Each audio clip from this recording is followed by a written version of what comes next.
জুলাই গণ অভ্যুত্থানের ২ বছর পূর্ণ হয়েছে। যে আন্দোলন গণতন্ত্র, জবাবদিহি ও রাষ্ট্র সংস্কারের নতুন স্বপ্ন দেখিয়েছিল, সেই জুলাই আজ রাজনৈতিক বিতর্কের কেন্দ্রবিন্দুতে। একদিকে সরকার বলছে জুলাইয়ের চেতনাকে ধারণ করেই এগিয়ে যাচ্ছে রাষ্ট্র সংস্কার ও বিচার প্রক্রিয়া, অন্যদিকে বিরোধী দলগুলোর অভিযোগ জুলাই আত্মত্যাগকে রাজনৈতিক বৈধতা অর্জনের হাতিয়ার হিসেবে ব্যবহার করা হচ্ছে। সাম্প্রতিক জুলাইকে ঘিরে পাল্টাপাল্টি বক্তব্য, কর্মসূচি, সনদ বাস্তবায়ন নিয়ে বিতর্ক, এমনকি জুলাই চেতনা নিয়ে ব্যবসা করার অভিযোগও রাজনৈতিক অঙ্গনে নতুন প্রশ্ন তুলছে। তাহলে প্রশ্ন হলো, জুলাই কি জাতির সম্পদ নাকি কোনো রাজনৈতিক পক্ষের একচেটিয়া সম্পত্তি? কারা সত্যিই জুলাইয়ের চেতনাকে ধারণ করছে আর কারা সেটিকে রাজনৈতিক স্বার্থে ব্যবহার করছে? এই সকল প্রশ্নের উত্তর খুঁজতেই দেশ টেলিভিশনের নিয়মিত আয়োজন দেশ সন্ধ্যা। সঙ্গে আছি আমি শারমিন ন্যান্সি। আমাদের আজকের আলোচনার বিষয় আমরা নির্ধারণ করেছি কারা বিক্রি করছে জুলাই চেতনা। আলোচনা এগিয়ে নিতে আমাদের সঙ্গে দুজন সম্মানিত অতিথি যুক্ত হয়েছেন। একে একে তাদেরকে পরিচয় করিয়ে দিতে চাই। আমার ডানে আছে আবু নাসের মোহাম্মদ রহমতুল্লাহ, সদস্য, জাতীয় নির্বাহী কমিটি, বিএনপি। আপনাকে দেশ সন্ধ্যার আয়োজনে আমন্ত্রণ জানাচ্ছি। আমার বামে আছে শরীফুজ্জামান শরীফ, সাবেক ছাত্রনেতা ও রাজনীতি বিশ্লেষক। আপনাকে আমন্ত্রণ আজকে দেশ সন্ধ্যার আয়োজনে। আমরা যেমনটি বলছিলাম যে জুলাই সনদ বা জুলাই গণ অভ্যুত্থানের ২ বছর পূর্ণ হয়েছে। আমি আসলে সরাসরি শিরোনামেই চলে যেতে চাই। যেমন স্বরাষ্ট্রমন্ত্রী বলেছেন জুলাই চেতনা বিক্রি করে বেশি দিন রাজনীতি করা যাবে না, এই কথার সঙ্গে নীতিগতভাবে দ্বিমত করার সুযোগ নেই। কিন্তু প্রশ্ন হলো, জুলাই চেতনা বিক্রি করছে কারা? মোহাম্মদ রহমতুল্লাহ, আপনার কাছে জানতে চাই। ধন্যবাদ আপনাকে। আপনার মাধ্যমে দেশ টিভির সম্মানিত দর্শক শ্রোতা মণ্ডলী এবং আমার সহ-আলোচককে শুভেচ্ছা। আসলে এটা খুব দুঃখজনক বিষয় যে জুলাইয়ের ছাত্র জনতার গণ অভ্যুত্থান, সেই গণ অভ্যুত্থানের ২য় বর্ষপূর্তিতে এসে জুলাইয়ে যারা আত্মত্যাগ করেছেন, যারা জীবন বিলিয়ে দিয়েছেন, পঙ্গুত্ব বরণ করেছেন, তাদের সম্মান জানানো, তাদের আত্মত্যাগকে মূল্যায়ন করার যে সময়টা আমাদের জন্য খুব বেশি জরুরি, সেই সময়টাতে এসে আমাদেরকে এই ধরনের একটি বিতর্ক নিয়ে আলোচনা করতে হচ্ছে, এটা জাতি হিসেবে আমরা আসলে লজ্জিত। জুলাইয়ের ছাত্র গণ অভ্যুত্থানের কেন হয়েছিল? এটা তো একটা দীর্ঘ আন্দোলনের শেষ অংশ ছিল জুলাইয়ের ছাত্র গণ অভ্যুত্থান। একটি সরকার ২০০৮ সালে একটি বিতর্কিত নির্বাচনের মধ্য দিয়ে ক্ষমতা আসার পর থেকে প্রথমে মানুষের ভোটের অধিকার কেড়ে নিয়েছিল।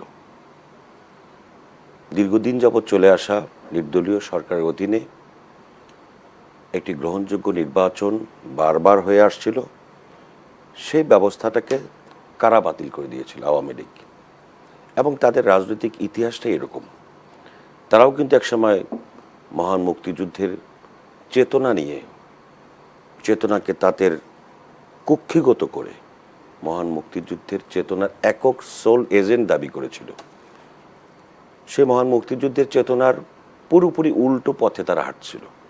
এবং তাদের ইতিহাস যদি আমরা পর্যালোচনা করে দেখা যাবে, তারা যখনই ক্ষমতায় এসেছে মহান মুক্তিযুদ্ধের কথা বলেছে, অথচ মহান মুক্তিযুদ্ধের যে মূল আকাঙ্ক্ষা, যে একটি স্বাধীন, অর্থনৈতিক সমৃদ্ধশালী বাংলাদেশ, মানুষের মৌলিক অধিকার, গণমাধ্যমের স্বাধীনতা, এই সবগুলিকে তারা বারবার হত্যা করেছে। তো তাহলে ২০০৮-এর নির্বাচনের পরে ক্ষমতায় এসে যখন তারা পুনরায় তাদের সেই পুরনো অভ্যাসগুলো চালু রেখেছে এবং একটা পর্যায়ে গিয়ে তারা আর কোনোদিন এই দেশের মানুষের কাছে ভোটের অধিকার ফিরিয়ে দেবে না, এরকম একটা পরিস্থিতি তৈরি হয়েছে। মানুষের মৌলিক অধিকার, বাক স্বাধীনতা, গণমাধ্যমের স্বাধীনতা আর ফিরিয়ে দেবে না। ঠিক সেই সময়টা থেকে রাস্তায় কিন্তু যারা গণতন্ত্রকামী রাজনৈতিক দল, তারা কিন্তু আন্দোলন সংগ্রাম করে আসছিল। আন্দোলন সংগ্রামের বিভিন্ন প্রেক্ষাপট থাকে। সব আন্দোলন সবসময় সফল হয় না। সফল হওয়া মানে চূড়ান্ত বিজয় অর্জন হয় না, কিন্তু আন্দোলন তো চলমান। সেই আন্দোলনের একটা প্রেক্ষাপটে গিয়ে যখন দেখা গেল যে ছাত্রদের কিছু ন্যায্য দাবি নিয়ে ছাত্ররা রাস্তায় বেরিয়ে এসছে, এবং সেই ন্যায্য দাবির আলোকে যখন ছাত্ররা তাদের প্রতিরোধ সংগ্রাম গড়ে তুলেছে, ঠিক সেই সময়টাতে আপনি দেখবেন তাদের উপরে হায়নার মতো ঝাঁপিয়ে পড়েছিল সেই সরকার। এবং পাখির মতো গুলি করে রাস্তায় ছাত্রদেরকে হত্যা করা শুরু হয়েছে। বাড়ির ভিতরেও লুকিয়ে থাকতে পারেনি, বাচ্চা শিশুদেরকে পর্যন্ত হত্যা করা শুরু হয়েছিল। ঠিক সেই সময়টাতে দেশের সকল মানুষ দল মত নির্বিশেষে শুধুমাত্র মানুষের মৌলিক অধিকার, গণমাধ্যমের স্বাধীনতা, বাক স্বাধীনতা ফিরিয়ে আনার জন্যই কিন্তু মানুষ বেরিয়ে এসেছিল। কিন্তু দুঃখজনক সত্য, আপনার যে বিতর্কটা আজকে আপনি নিয়ে এসছেন, সেই বিতর্কটা কেন এসছে এই কারণে যে দেখা গেছে এই আন্দোলনটা সফল হওয়ার পরে একটি অন্তর্বর্তীকালীন সরকারের জন্ম হয়েছিল। সেই অন্তর্বর্তীকালীন সরকারের ভিতরে একটা মহল সুকৌশলে তাদের এজেন্ডাগুলো বাস্তবায়ন করার জন্য বিভিন্নভাবে তারা প্রভাব বিস্তার করছিল। এবং আপনি জানবেন যে প্রধান উপদেষ্টার ড্রয়িং রুম পর্যন্ত ঢুকে যেত, তার বেডরুমে ঢুকে যেত, তাদের কাজগুলো তারা হাসিল করে নিয়ে আসত। অথচ একটা ইন্টারিম গভর্নমেন্টের কাজটা কী ছিল? আপনাদের এই টকশোতে দাঁড়িয়ে আমরা যখন বললাম একটি অন্তর্বর্তীকালীন সরকার এসছে, এই অন্তর্বর্তীকালীন সরকারের দায়িত্বই হচ্ছে একটি গ্রহণযোগ্য নিরপেক্ষ নির্বাচন অনুষ্ঠানের মধ্য দিয়ে জনগণের সরকারের হাতে ক্ষমতা হস্তান্তর করা। তখন আপনি দেখবেন উপদেষ্টাদের মধ্য থেকে কেউ কেউ আমাদেরকে ইনিয়ে বনে বলা শুরু হলো, এতগুলি রক্ত কি ঝরেছে শুধু নির্বাচনের জন্য? আমরা কি শুধু নির্বাচনের জন্য এসেছি? অ্যাবসলিউটলি তাই। একটি নির্বাচনের জন্য, মানুষের গণতান্ত্রিক সরকার প্রতিষ্ঠা করার জন্য, মানুষের ভোটের মাধ্যমে সরকার প্রতিষ্ঠা করার জন্যই অন্তর্বর্তীকালীন সরকার, অন্য কোনো কাজ ছিল না। বলা হচ্ছিল যে জুলাইয়ের, এখন আপনি দেখবেন যে কিছু কিছু লোকজন টকশোর টেবিলে আসলে তারা বলেন যে এই জুলাইয়ের চেতনা কি এই ছিল? ভাই, চেতনাটা কে নির্ধারণ করেছে? সাধারণ মানুষ যে রাস্তা নেমে এসেছিল তারা কি কোনো চেতনার নির্ধারণ করে এসেছিল? তাদের কথা ছিল এই দেশে গণতান্ত্রিক সরকার প্রতিষ্ঠা লাভ করবে, মানুষের ভোটের সরকার প্রতিষ্ঠা হবে এবং সেই সরকার মানুষের চাহিদা অনুযায়ী দেশ পরিচালনা করবে। তাহলে যারা জোর করে বিভিন্নভাবে ইনিয়ে বিনিয়ে এখন বিক্রি করার প্রশ্নটা কেন এসছে? আপনি দেখবেন যে জুলাইয়ের সময় কিছু ছাত্র নেতারা সম্মুখ সারিতে ছিল, যদিও তাদের অনেকগুলো বিষয় নিয়ে এখনও প্রশ্ন আছে। সেই সব ছাত্র নেতারা আইনমন্ত্রীর সঙ্গে গভীর রাতে বৈঠক করে বের হয়ে বলেছিলেন এই আন্দোলন আমাদের এখন শেষ। ডিবি অফিসের হারুনের ওখান থেকে বের হয়ে বলেছিল যে এই বিচ্ছিন্নতাবাদী, এই জ্বালা অপরা, ওইগুলোর সঙ্গে আমাদের কোনো সম্পর্ক নেই। তারা জুলাইকে পুঁজি করে আপনার দেখা গেছে যে তারা বললো যে না, নির্বাচন আর হতে দেওয়া হবে না। এখন কিসের নির্বাচন? এইটা না হলে নির্বাচন হবে না, ওইটা না হলে নির্বাচন হবে না। অথচ তারা চাঁদাবাজি করতে গিয়ে বিভিন্ন জায়গায় ধরা খেল। ডিসি অফিসে, এসপি অফিসে গিয়ে বলতেছে যে আমরা অমুক দল থেকে আসছি। আমরা কি সমন্বয়ক? আমরা কি এনসিপি? এই সমন্বয়ক এনসিপির নাম বিক্রি করে তারপরে গিয়ে বিভিন্নভাবে তারা অফিস দখল করে, কর্মকর্তাদের জিম্মি করে, এরপর থানায় তাদের লোকজন অ্যারেস্ট হওয়ার পরে তারা দৌড়ে থানায় গিয়ে তারপর জোর করে তাদেরকে ছিনিয়ে আনার চেষ্টা করলো। এইখানটাতেই জুলাইয়ের চেতনা বিক্রির যে ধারণাটা সেটা তৈরি হয়েছে এবং সাধারণ ছাত্র জনতা, সাধারণ মানুষ এই সমস্ত ছেলেদেরকে, এই সমস্ত নেতাদেরকে জুলাইয়ের চেতনা বিক্রি করার কোনো লাইসেন্স দেয় নাই এবং সাধারণ মানুষ এই জুলাই বিক্রি করার যে রাজনীতি, এই রাজনীতিকে ঘৃণা ভরে প্রত্যাখ্যান করেছে। জি, মোহাম্মদ রহমতুল্লাহ, আপনাকে ধন্যবাদ।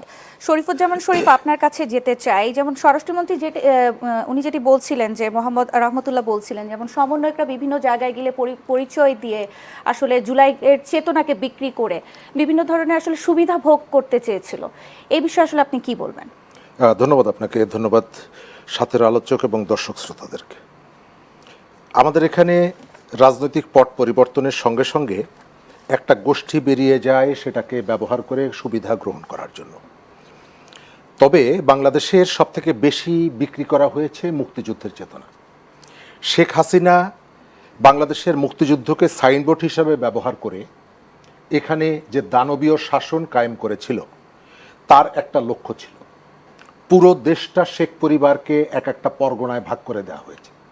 বরিশালে আবুল হাসনাত আবদুল্লাহ, খুলনার ওপারে শেখ হেলাল, অমুক জায়গায় তমুক নেতা, এগুলো করার ভেতর থেকে তিনি আমাদের এখানে এগুলো বিক্রি করেছেন মুক্তিযুদ্ধের চেতনা নামে।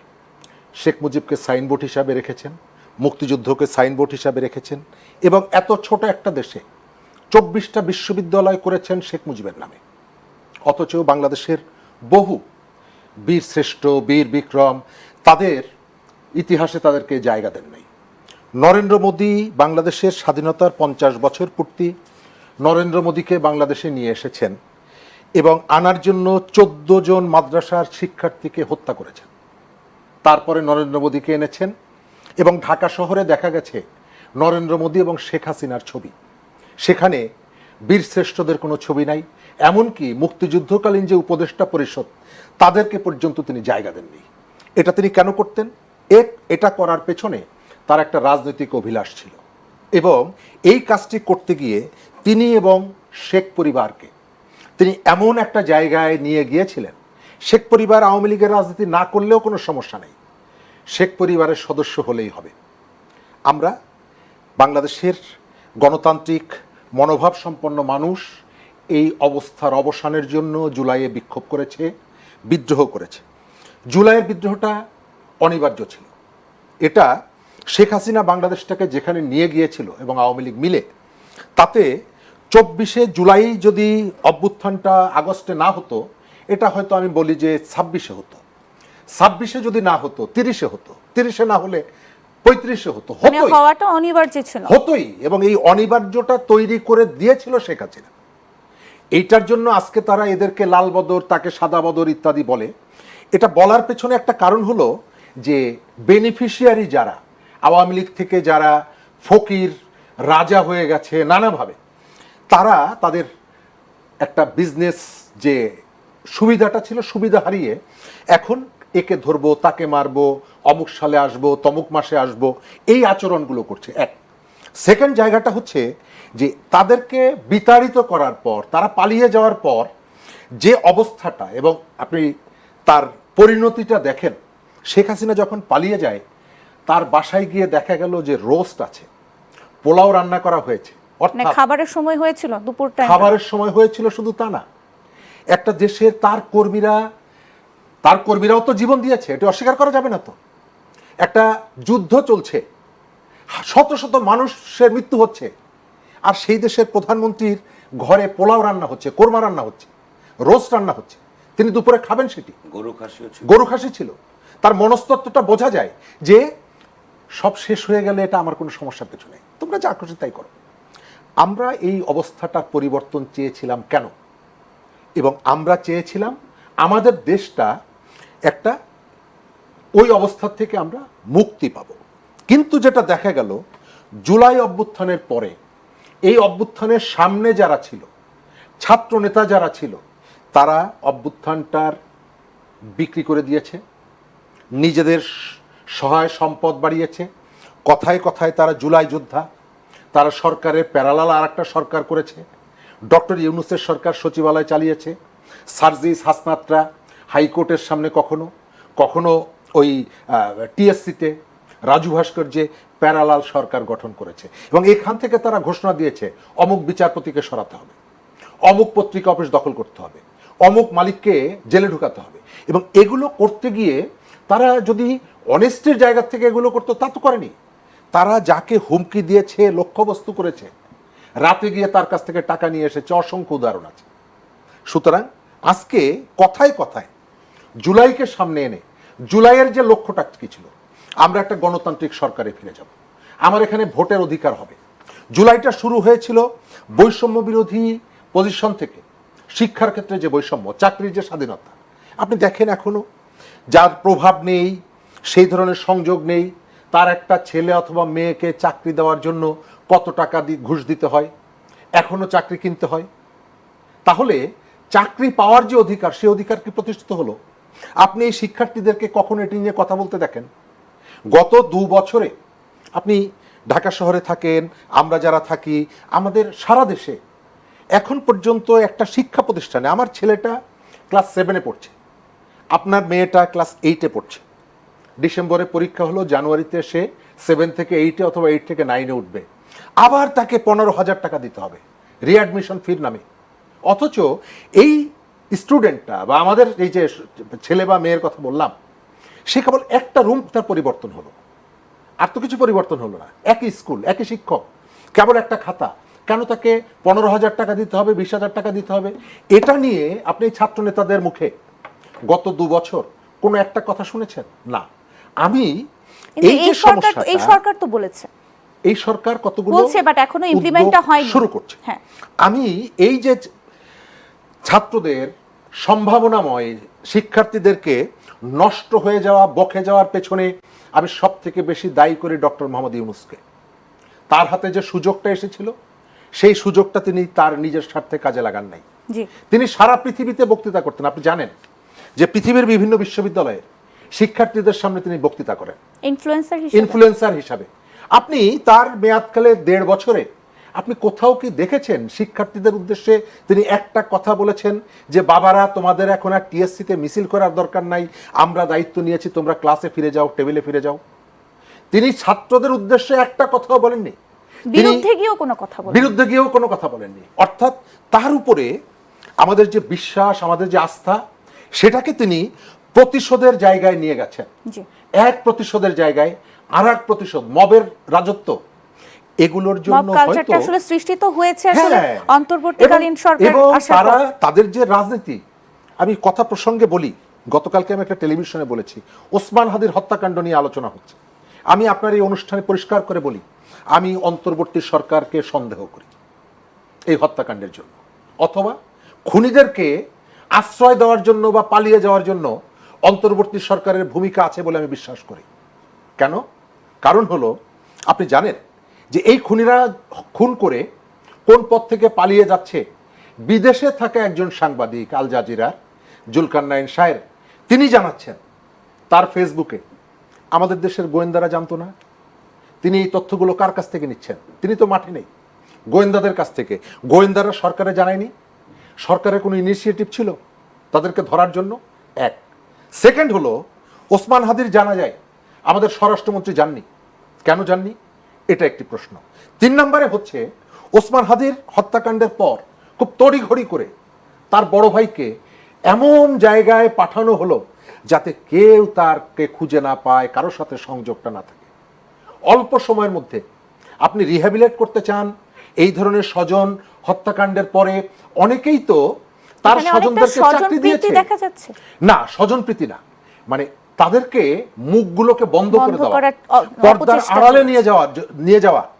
এই ভাইটাকে যদি জাতীয় জাদুঘরে একটা চাকরি দিত, তিনি আমাদের সোসাইটির সাথে মিশতেন, আমাদের সাথে মিশতেন, হয়তো আমরা তার কাছ থেকে কতগুলো কথা জানতাম। তাকে এমন জায়গায় পাঠানো হলো যে তিনি কারোর সাথে যাতে মিশতে না পারেন, কারো কাছে যাতে যেতে না পারেন। সামগ্রিকভাবে আমাদের জুলাইয়ের যে প্রত্যাশা ছিল, সেই প্রত্যাশার থেকে আমরা অনেকটা দূরে সরে গেছি।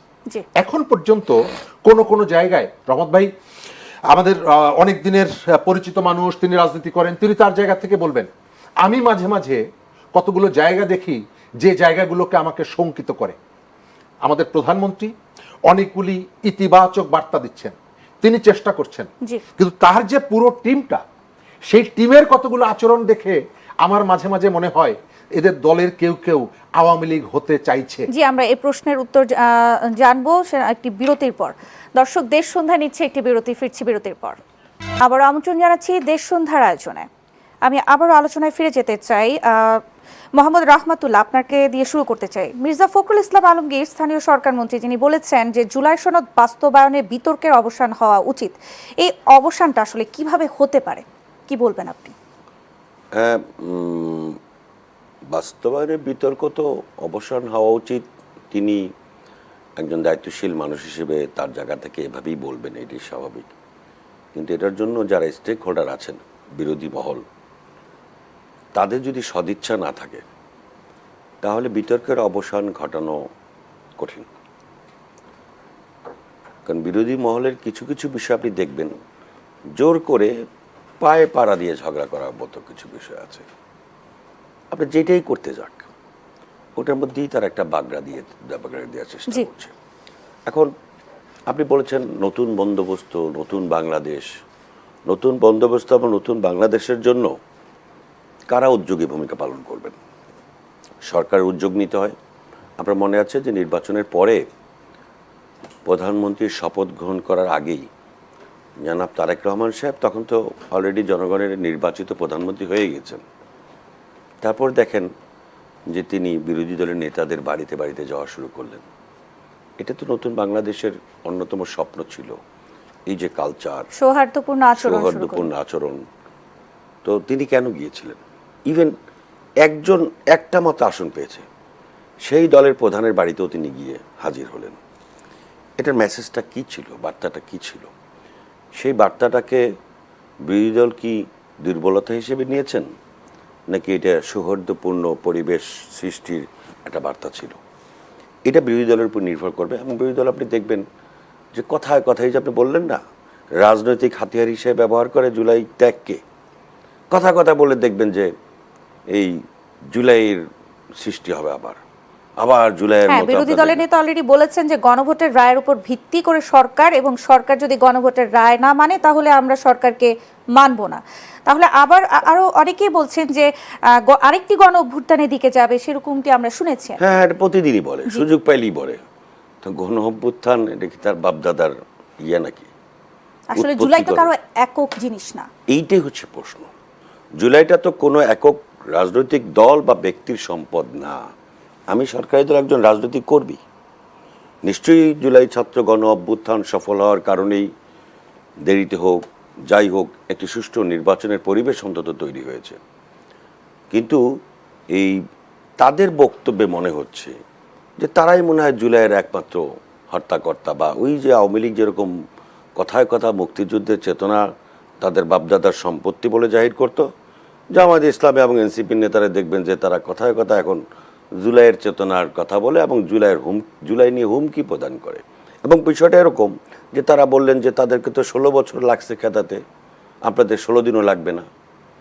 এগুলি তো আসলে ধরেন রাজনৈতিক বক্তব্য হতে পারে, বাট এটা রাজনৈতিক স্ট্যান্ডও সেই সাথে সাথে।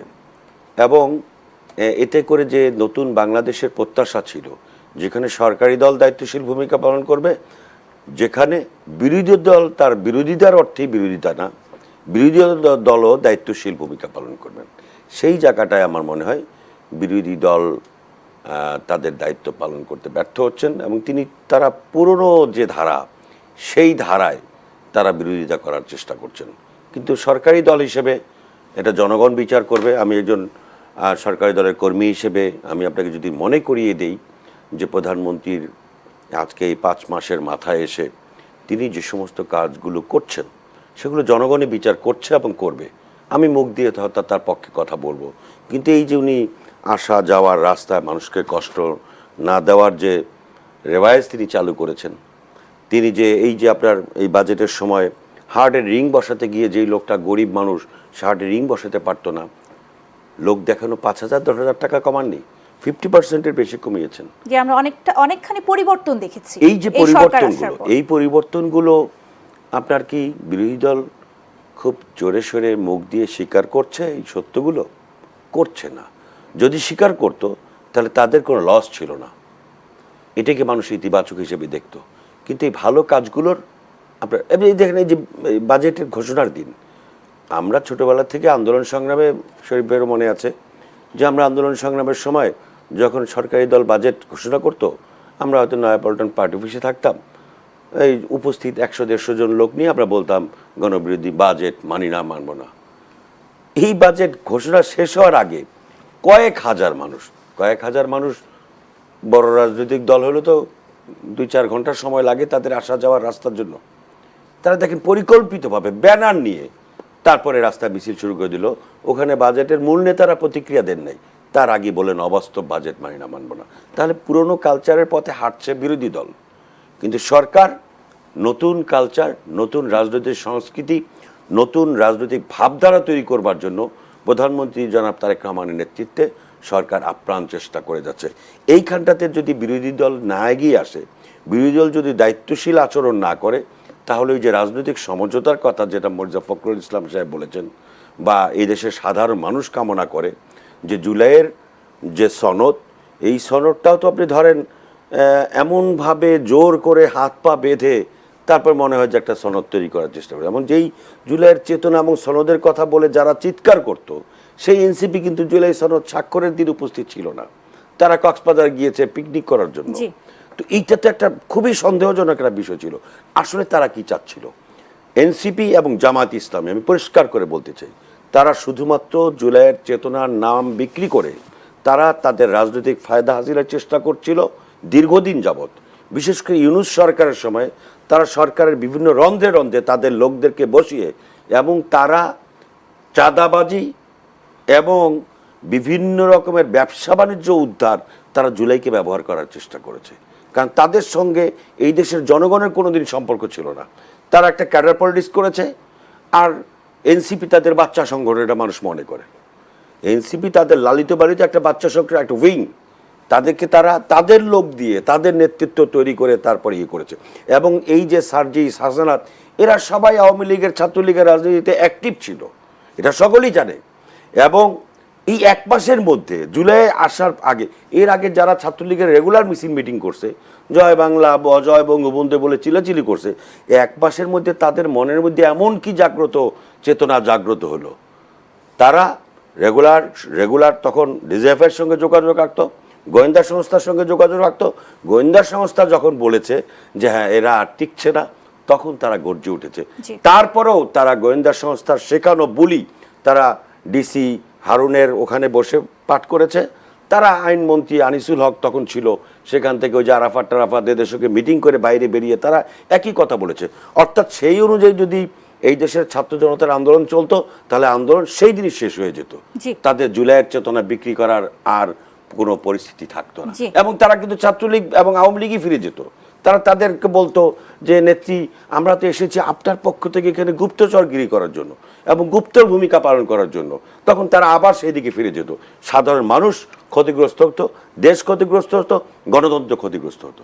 জি, মোহাম্মদ রহমতুল্লাহ, আপনাকে ধন্যবাদ। শরীফুজ্জামান শরীফ, যেমন রহমতুল্লাহ বলছিলেন যে বিরোধী দল হচ্ছে পুরনো রাজনীতি আসলে অনুসরণ করছে, এক্ষেত্রে আসলে আপনি কি দেখছেন, আসলে কি তাই?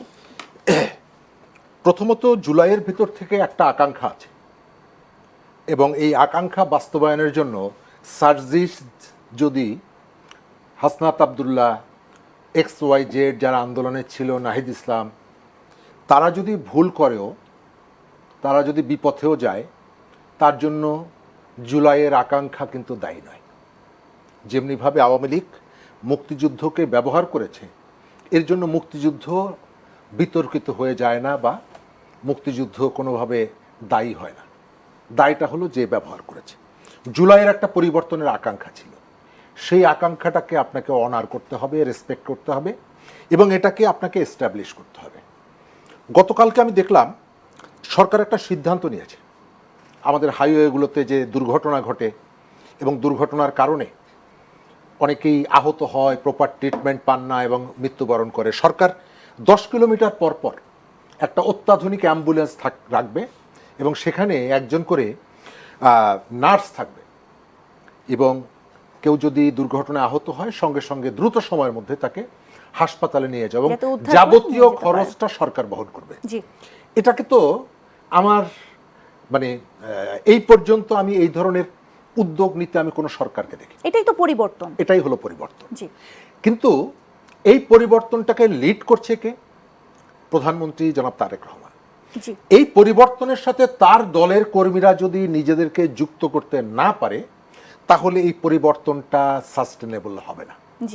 যখন ঢাকা শহরে আমি হাটিকুমরুলেই একটা অ্যাম্বুলেন্স দাঁড়ানো দেখব, আমার কোনো স্বজনকে হাসপাতালে নিয়ে যাচ্ছে এটা দেখব, আবার যদি শুনি আমার বোনের বাড়িতে গিয়ে তার গোয়াল থেকে 2টো গরু নিয়ে গেছে বিএনপির কর্মী পরিচয় দিয়ে, আপনি স্বাভাবিকভাবে ওই প্রথম যে ভালো কাজটা, তার জন্য যে ফলাফলটা পলিটিক্সে আসার কথা, সেটি আপনি পাবেন না। সুতরাং ওই কর্মী যাতে গরুটা নিয়ে যেতে না পারে, এবং যদি নিয়েও থাকে তাকে আপনার দায়িত্ব হচ্ছে আইনের মুখোমুখি করা, এবং সেটি আপনাকে করতে হবে। বিরোধী দলের যে রাজনীতি, আমি একবারে স্পষ্ট করে বলি, আমি মনে করি না যে বাংলাদেশে কখনো জামাত এনসিপির নেতৃত্বে গণ অভ্যুত্থান হবে। কারণ জামাত সাংগঠনিকভাবে যত শক্তিশালী হোক না কেন, জামাত যদি রাস্তা ঝাড়ু দিতে চায়, ডাকলে মানুষ যাবে। জামাত কোনো জায়গায় মিলাদের আয়োজন করেছে, সেখানে ডাকলে মানুষ যাবে। জামাত হয়তো এমপি হয়েছে, আরও এমপি হবে, কিন্তু জামাতের নেতৃত্বে এখানে কখনো গণ অভ্যুত্থান হবে না। যদি হতো তাহলে 24-এর যে তারা যেটা বলে যে পুরোটা তারাই নেতৃত্ব দিয়েছে, অর্গানাইজটা তারা করেছে, তাহলে তারা নামটা ব্যবহার করেনি এই কারণে যে জামাতের নামটা শুনলে মানুষ সেখানে আসবে না। সুতরাং আজকে এনসিপি এবং জামাত যতই হুমকি দিক, তাদের নেতৃত্বে ওই ধরনের কোনো গণ অভ্যুত্থানের সম্ভাবনা বাংলাদেশে নেই এবং কোনোদিন হবেও না। কিন্তু তার মানে এই না যে আমাদের যে প্রত্যাশাগুলো, সেই প্রত্যাশাগুলো আমরা ভুলে যাব, আমরা এটি বারবার মনে করিয়ে দেব। আমাদের এখানে কতগুলো জায়গা ছিল, সেই জায়গাগুলোতে আমি আবার কতগুলো বিপদ দেখতে পাচ্ছি। আজকে একটা পত্রিকায় দেখলাম স্থানীয় সরকার নির্বাচন হবে, এই নির্বাচনে চার্জশিটে যদি কারোর নাম থাকে তাহলে তাকে নির্বাচনে প্রার্থী হতে দেওয়া যাবে না। বাংলাদেশে এই যে জুলাইয়ের পরে হাজার হাজার মামলা হয়েছে, কেউ জানেই না যে তার মামলাটা কোথায়, তার নাম কোথায় আছে। আর চার্জশিট তো বিচারের কোনো প্রক্রিয়া না, পুলিশ নাম দিয়েছে, এটা বিচারিক প্রক্রিয়ায় যে প্রসিডিউর মেনটেন করতে গিয়ে সেটি বাতিল হতে পারে। চার্জশিটে থাকা মানে কিন্তু সে অপরাধী না। কিন্তু এটি যদি আপনি করেন তাহলে আমাদেরকে ধরে নিতে হবে আপনি নির্বাচনটা একটা নিয়ন্ত্রিত নির্বাচন করতে চাইছেন। আওয়ামী লীগ যেটা করেছিল, আমি এবং ডামির যে নির্বাচন, সেই জায়গাটায় যদি আমরা যাই তাহলে ওই যে জুলাইয়ের কথা বলছি, যে ক্রেডিটের কথা বলছি, পরিবর্তনের কথা বলছি, সেটা হবে না। আর শেষ কথা হলো, আমরা যে আলোচনাগুলো করছি আপনি খোঁজ নিয়ে দেখবেন, এই আলোচনাগুলো হচ্ছে আর্টিফিশিয়াল আলোচনা, শহরের মানুষের আলোচনা। বাংলাদেশের গত ফেব্রুয়ারির নির্বাচনে কেবলমাত্র বিএনপির কর্মীরা বিএনপিকে ভোট দেয়নি, তার বাইরে একটা বিরাট সংখ্যক মানুষ তারা ভীত হয়ে গিয়েছিল যে জামাত মনে হয় ক্ষমতা আসবে, দেশ মনে হয় অন্ধকারের মধ্যে চলে যাবে। এই দেশের হিন্দুদের একটা বড় অংশের ভোট গেছে বিএনপিতে, সংখ্যালঘু, তারা বিএনপিকে ভোট দিয়েছে। যে নারী চাকরি করে, খেয়াল আছে, জামাতের আমির বলল যে 6 ঘন্টার বেশি চাকরি করবে না, আমরাই দিব। সে শঙ্কিত হয়েছে যে এরা ক্ষমতায় আসলে আমাকে অফিস করতে দেবে না, আমাকে নির্ভয় রাস্তায় হাঁটতে দেবে না। এই নারী, এই সংখ্যালঘু, এই আদিবাসী, শহরের মধ্যবিত্ত গরিব মানুষ, তারা বিএনপিকে ভোট দিয়েছে। কিন্তু আমি এখন যখন দেখি যে পাকিস্তান থেকে আসে আমাদের পুলিশকে প্রশিক্ষণ দেওয়ার জন্য, আমরা তাদের সাথে সমঝোতার উদ্যোগ গ্রহণ করি, আমি কিন্তু শঙ্কিত হই। কারণ আমার ধারণা ছিল যে ওই কাজটা জামাত হলে করতো, বিএনপিটি করবে কেন? আমি বিএনপির রাজনীতিটা ওই জায়গায় দেখতে চাই যে সে নির্বাচনের সময় যে মুক্তিযুদ্ধের কথা বলেছে, তার দলের প্রতিষ্ঠাতা বীরোত্তম তার কথা বলেছে, সেই জায়গাটা আমরা থাকতে চাই। আমি ওই যে একজন বীর শ্রেষ্ঠর স্মৃতি ভাস্কর্য ভেঙে ফেলা হচ্ছে, সরকার কিছু জানে না, আমি এটা তো দেখতে চাই না। আমার এখানে নারী রাস্তা দিয়ে হেঁটে যাচ্ছে, তাকে ডেকে জিজ্ঞেস করা হচ্ছে, মোরাল পুলিশিং, যে তুমি টিপ পড়েছে কেন, আমি তো এটা দেখতে চাই না। আমি বিরোধী দলের কোনো নেতার বাড়িতে আপনি রাতের বেলায় বুলডোজার নিয়ে যে এখনো গুড়িয়ে দেবেন, আমি তো এটা দেখতে চাই না। আমি চাই আপনি আইনের শাসন ফিরিয়ে আনবেন এবং কঠোর হতে হবে এই জায়গাগুলো। জি, শরীফুজ্জামান শরীফ, আপনাকে ধন্যবাদ। এই পর্যায়ে নিয়ে নিচ্ছে একটি বিরতি। আবার আমন্ত্রণ জানাচ্ছি দেশ সন্ধ্যার আয়োজনে। আমি আবার আলোচনায় যেতে চাই মোহাম্মদ রহমতুল্লাহ, আপনার কাছে। আচ্ছা, জুলাই আন্দোলনের তরুণ নেতৃত্বে একটি অংশ আসলে এখনো রাজনীতির মূল ধারায় আছে। এই ক্ষেত্রে আসলে আন্দোলনের নৈতিক অবস্থান শক্তিশালী হয়েছে নাকি দুর্বল হয়েছে, কি বলবেন? না, তরুণরা তো রাজনীতিতে আস্তে আস্তে এগিয়ে আসবে, এটি স্বাভাবিক। মূল ধারায় থাকলে সেটা আরো শক্তিশালী হবে। কিন্তু সমস্যাটা হচ্ছে যে যেই বিষয়বস্তু আপনার, সেই বিষয়বস্তুটা চিন্তা করলে যে আপনি রাজনীতিটা যদি করতে চান জুলাইকে পুঁজি করে, এবং ওই যে জুলাই বিক্রি করার যে শব্দটা মাঠে প্রচলিত আছে, জুলাই বিক্রি করে যদি আপনি রাজনীতিতে প্রতিষ্ঠা লাভ করতে চান, তখন তো আসলে শক্তিশালী হয় না, বরং আরো দুর্বল হয়। রাজনীতি, আপনি একটা আদর্শ নিয়ে রাজনীতি করবেন, রাজনীতিতে ডে বাই ডে আপনার ভূমিকা আপনাকে কোন জায়গায় নিয়ে যায় সেটার উপর নির্ভর করবে রাজনীতি শক্তিশালী হবে নাকি দুর্বল হবে। এখানে কিছু কিছু যেমন কথাবার্তা আসে, জুলাইয়ের আন্দোলনের সময় 3 দিন এক প্যান্ট এক শার্ট একই কাপড় চোপড় নিয়ে তারা ছিল, জুতা স্যান্ডেলের কী অবস্থা, কেউ বলছে সিরা স্যান্ডেল, কেউ বলছে সিরা জুতা পরতো। আর এখন যখন দেখে যে তারা পাজেরো নিয়ে ঘুরে বেড়ায়, তারপরে তাদের অ্যাকাউন্টে নাকি কোটি কোটি টাকা পাওয়া যায়, এইখানটাতে হচ্ছে যে তরুণ বয়সে রাজনীতিতে আসবে রাজনৈতিক আদর্শ প্রতিষ্ঠা করবার জন্য, মানুষের মধ্যে ন্যায়ের কথা বললে ন্যায় প্রতিষ্ঠার আন্দোলনেও তাকে নেতৃত্ব দিতে হবে। না, এই কালচারটা তো আসলে অন্তর্বর্তীকালীন সরকারের আমল থেকে শুরু হয়েছে। না, কালচারটাও অনেক আগের থেকেই শুরু হয়েছে, বাট অন্তর্বর্তীকালীন সময়ে এই তরুণদের কথাই বলছি এই দুর্নীতিবাজদের যে প্রতিফলন বলতে পারি আমরা, এটা খুব দুঃখজনক। মানুষ কিন্তু অন্তত আপনি ধরেন এই 5ই আগস্টের পরে ইউনূসের আমলে যখন তরুণরা রাজনৈতিকভাবে বিভিন্ন কথাবার্তা বলছিল, তার মধ্যে অরাজনৈতিক কথাবার্তাই বেশি ছিল, শুধুমাত্র নিজেকে চাঙ্গা রাখার জন্য। কিছু কিছু নেতা, আমি নামগুলো বলতে চাই না, কিন্তু কিছু কিছু নেতা দেখবেন শুধু রাজনীতিতে চাঙ্গা থাকার জন্য উল্টাপাল্টা কথাবার্তা বলে নিজেদেরকে একটু জাহির করার চেষ্টা করেছেন। ওটা কোনো রাজনৈতিক নেতার ভূমিকা ছিল না, ওটা ছিল সুযোগ অনুযায়ী নিজেদেরকে প্রতিষ্ঠা করার জন্য মাঝে মাঝে হুঙ্কার দেয়া। তো সেই লোকগুলো যদি নিজেদেরকে এই দুর্নীতি বা অপকর্ম থেকে দূরে রাখতে পারত, তাহলে রাজনীতিতে একটা গুণগত পরিবর্তন আসার সুযোগ ছিল। কিন্তু এই সুন্দর সুন্দর কথাগুলি যারা বলেছেন, তাদের ভিতরকার অনেকগুলো বিষয় এখনও কিন্তু বেরিয়ে আসছে। আপনি দেখেন, যেই ইনসাফের কথা বলে, যেই ন্যায়ের কথা বলে, যেই ধরনের কথা বলে এনসিপির জন্ম হয়েছে, তাদের হোটেল থেকে বলতেছে যে 8 মাস যাবৎ তাদের কাছে বিল পাবে, রুমের মধ্যে বিল টিল না দিয়ে তারা রীতিমতো আড্ডাবাজি করছে, অফিস করছে। এটা কি ধরনের সংসদে বলেছেন? সংসদে কেন, আমরা তো রিপোর্ট দেখেছি যে আপনার পিরিয়ামিনে হোটেলে এরকম তো বহু ঘটনা আছে। এইগুলির কারণে কিন্তু তরুণ সমাজ কিন্তু তাদের কাছ থেকে মুখ ফিরিয়ে নিয়েছে।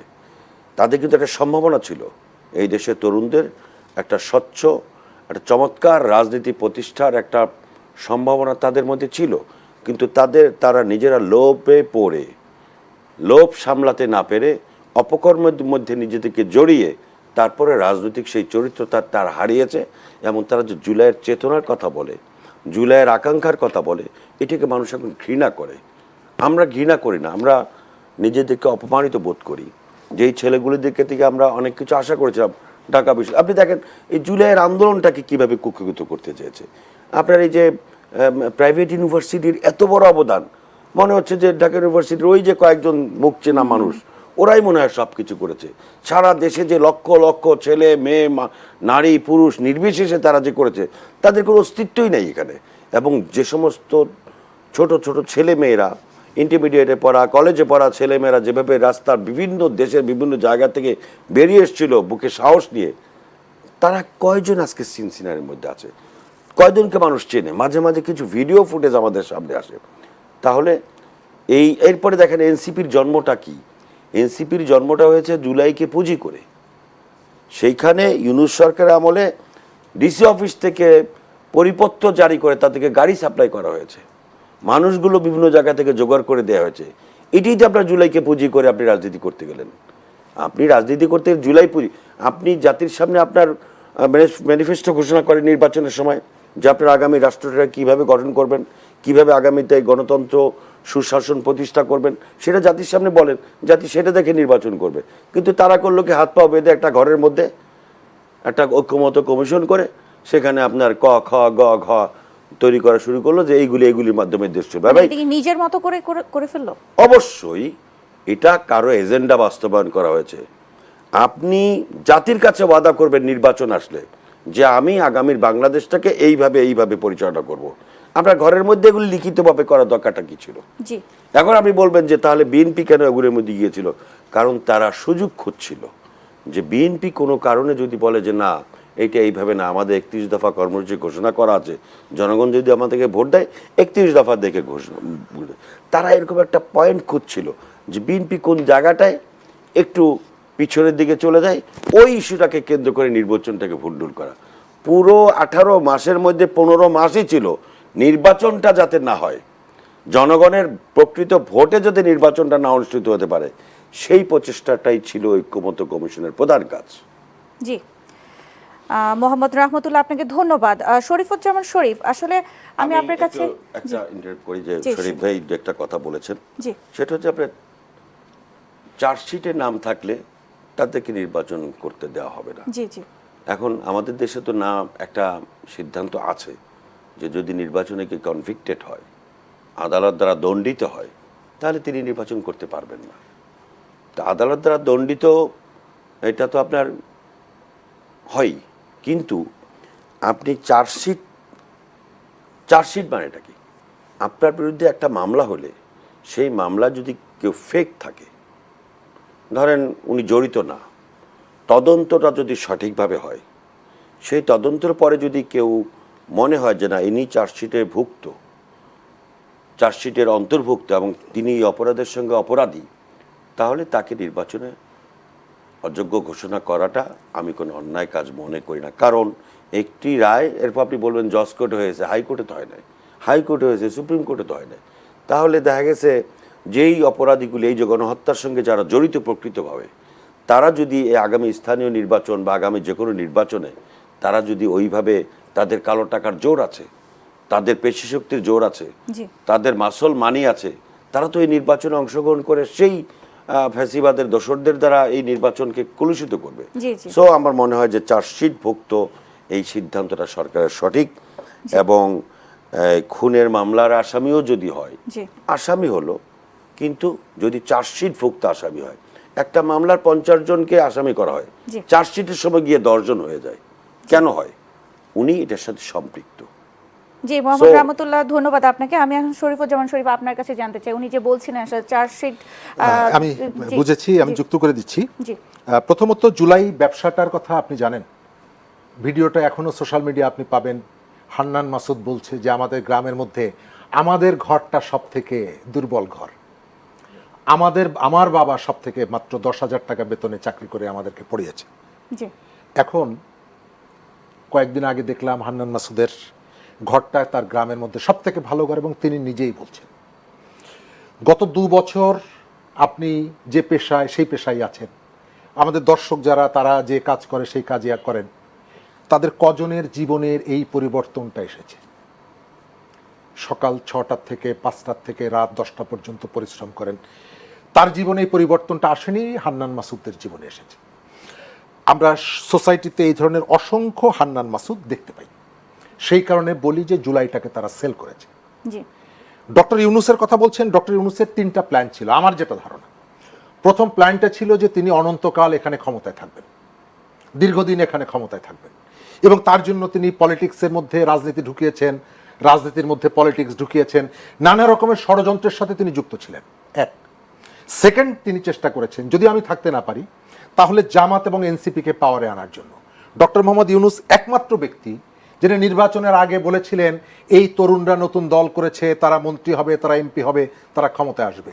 তিনি কিভাবে জানতেন? কারণ তার যে ডিজাইনটা ছিল সেই ডিজাইনের মধ্যে এইভাবেই তৈরি করা ছিল। দ্বিতীয়ত, তার হিসাবটা ছিল যদি এই দুটো আমি কমপ্লিট করতে না পারি তাহলে, আমি শেষ করে দিচ্ছি, তাহলে আমি বিএনপির জন্য এমন ব্যবস্থা করে যাব যাতে বিএনপি স্মুথলি হাঁটতে না পারে, পথে পথে আমি কাটা বিছিয়ে যাব। এবং তিনি তো 111-এরও একজন কুশীলব, এবং এই ধরনের সংকট তৈরি হলে তাদের ডিমান্ডটা বাড়ে, এবং আমাদের এখানে রাজনীতিতে আবার যদি সংকট হয় তাহলে তিনি এবং তার আশপাশে যারা ছিলেন তারা আবার আসবেন। ওই আকাঙ্ক্ষা সামনে রেখে তিনি কাটা বিছিয়ে গেছেন, এই কাটার ভেতর থেকে বিএনপিকে পথ চলতে হচ্ছে। জি, শরীফুজ্জামান শরীফ, আপনাকে ধন্যবাদ। সেই সঙ্গে মোহাম্মদ রহমতুল্লাহ, আপনাকেও ধন্যবাদ জানাচ্ছি আমাদের সঙ্গে আজকে যুক্ত হবার জন্য। দর্শক, এই ছিল আজকে দেশ সন্ধ্যার আয়োজনে, ধন্যবাদ জানাচ্ছি সবাইকে।